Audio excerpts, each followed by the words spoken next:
Sekarang ni aku ada dekat Aeon Seri Manjung koma, tengah rancaknya berlangsung AIPC IT Fair kat sini. Macam-macam produk-produk yang kau boleh cari dekat sini. Antaranya aksesori start daripada RM1 dan juga power bank. Kau beli satu dapat dua dengan satu harga koma. Nampak? Dengan macam-macam lagi laptop yang menarik ada sini. Aku tunjuk satu-satu. Jom. Ini printer Smart Tank yang harga asal dia RM580, sekarang dia cuma hanya jual RM399 je.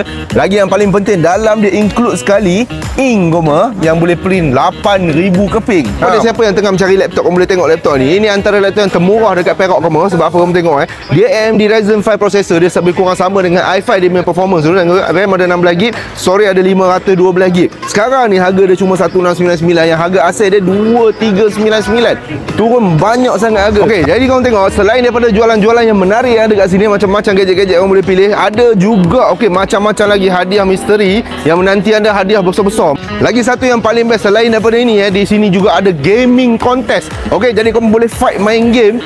Tengok, kalau menang ada juga macam-macam hadiah misteri yang menanti anda. Okey, jadi dia ni 2 hingga 6 Julai 2025 selama 5 hari dekat mana Aeon Seri Manjung Center Court. Kalau siapa-siapa tengah mencari komputer ataupun printer yang menarik ataupun harga barang-barang aksesori gadget-gadget yang murah-murah, cukup murah, boleh datang ke IT Fair ni. Okey, jadi Pak Gula ajaran dia kamu, jangan lupa datang 5 hari je kamu.